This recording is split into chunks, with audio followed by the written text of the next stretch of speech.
Ada sebuah buku berjudul Why Nations Fail, Mengapa Negara Gagal.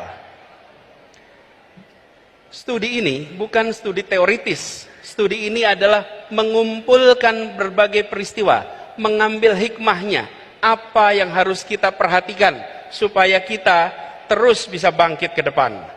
Dan di antara tanda-tanda mengapa gagal, mengapa kemunduran adalah dua unsur utama, institusi politik dan institusi ekonomi.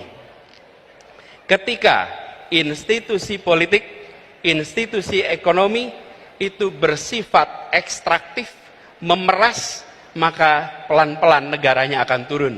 Tapi kalau institusi ekonomi, institusi politik sifatnya inklusif, memberikan kesempatan setara kepada semua, pelan-pelan negara akan bangkit menjadi kuat, menjadi makin berkembang. Apakah institusi politik dan ekonomi yang bersifat memeras, menyingkirkan, atau bersifat inklusif, memberikan kesempatan pada semua? Coba kita lihat satu-satu.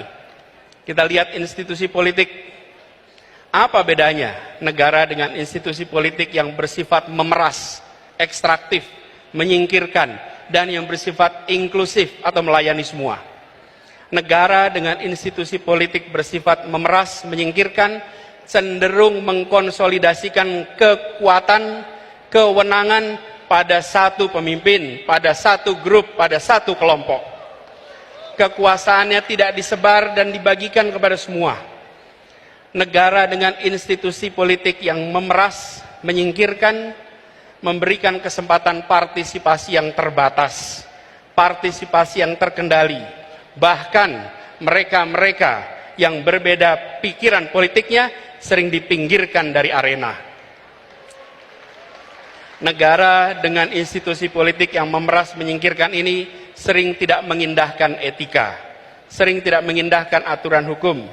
Bahkan peraturan bisa ditekak-tekuk, bisa diterapkan setelah tebang pilih, dan seringkali dibuat hanya untuk menguntungkan mereka yang sedang berada di dalam lingkar kekuasaan. Mudah-mudahan tanda-tanda seperti ini tidak ada di negeri kita. Dan sebaliknya, negara dengan institusi politik yang bersifat melayani semua, yang menjunjung tinggi pilar demokrasi, yang memberikan kewenangan kepada cabang-cabang pemerintahan agar saling mengawasi, saling menyeimbangkan. Negara yang seperti ini akan kita saksikan tanpa konflik kepentingan.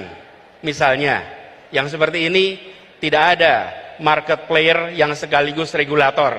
Kalau pedagang, pedagang saja. Jangan pedagang sekaligus pejabat, sekaligus pembuat aturan. Apalagi membuat aturan yang terkait perdagangan yang dibuatnya.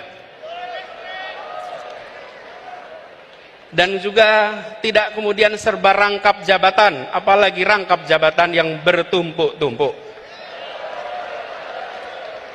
Juga memastikan meritokrasi berjalan dalam pemerintahan, bukan memberikan keistimewaan pada keluarga. Negara dengan institusi politik yang melayani ini cenderung menjunjung tinggi tegaknya rule of law, sehingga yang dilakukan adalah memperkuat cabang-cabang hukum agar independen, agar terbebas dari intervensi politik, agar transparan dalam setiap pengambilan keputusan. Dan kalau kita saksikan, ini yang harus kita perkuat di Republik ini.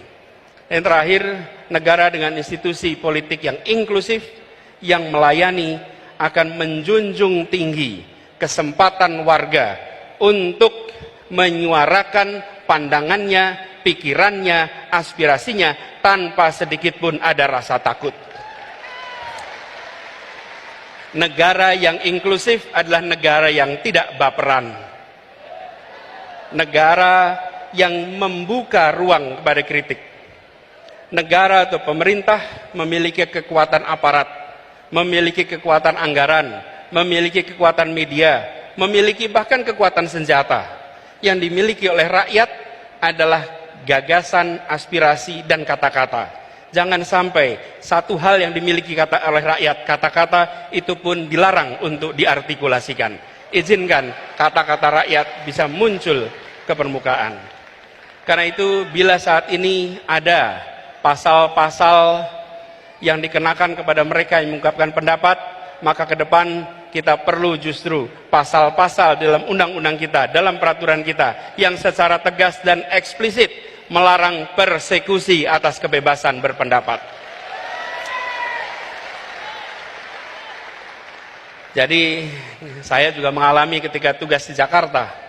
Ketika berada di pemerintahan, maka kita menjadi kotak pos alamat keluhan dan kritik. Dan itu harus diterima sebagai it comes with the job. Ini adalah bagian dari pekerjaan. Tidak perlu dituntut, tidak perlu diprosekusi, dan itu juga yang telah kita sama-sama laksanakan di Jakarta. Tidak ada satupun yang dilaporkan dan dipersekusi. Hal lain adalah terkait dengan institusi ekonominya. Negara dengan institusi ekonomi yang bersifat ekstraktif atau memeras, cenderung membatasi akses, membatasi kesempatan ekonomi dan sumber daya finansial hanya kepada sebagian kalangan. Mereka yang berada dalam lingkar kekuasaan saja, mereka yang dekat lingkar kekuasaan saja. Sementara mereka yang jauh, mereka yang tidak bersama, tidak mendapatkannya. Ini harus kita hindari. Harus dihadirkan transparansi dan pengawasan atas penyalahgunaan kekuasaan seperti ini. Dan tentu saja negara dengan institusi ekonomi yang bersifat melayani semua, sifatnya inklusif, adalah yang memberikan kesempatan terbuka, kesempatan yang lebar kepada semuanya. Dan langkah-langkah yang kita lakukan untuk menghadirkan ini adalah memastikan bahwa yang kecil bisa menjadi besar tanpa mengecilkan yang besar. Tapi harus memastikan bahwa semua dapat kesempatan yang sama. Dan negara dengan institusi ekonomi yang bersifat ekstraktif ini cenderung abai pada pengembangan pelayanan publik dan pembangunan infrastruktur. Sebaliknya, yang inklusif cenderung untuk melayani semua. Kalau kita bicara infrastruktur, tadi sudah disampaikan juga, alhamdulillah kita lihat banyak pembangunan infrastruktur besar di zaman pemerintahan sekarang ini. Kita ambil contoh pembangunan jalan, tadi juga disampaikan pembangunan jalan.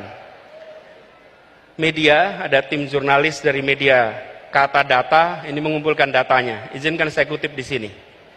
Pemerintahan kali ini berhasil membangun jalan tol terpanjang dibandingkan periode-periode sebelumnya. 63% dari seluruh jalan tol berbayar yang ada di Indonesia itu dibangun di era pemerintahan sekarang. Sepanjang 1.569 km dari total 2.499 km. Itu adalah jalan berbayar.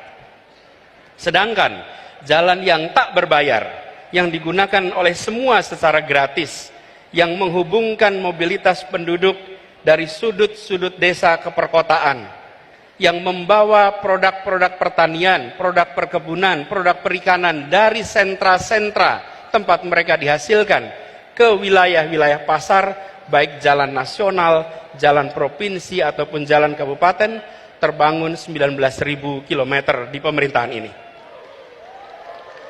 Kalau coba saya bandingkan dengan pemerintahan 10 tahun yang lalu.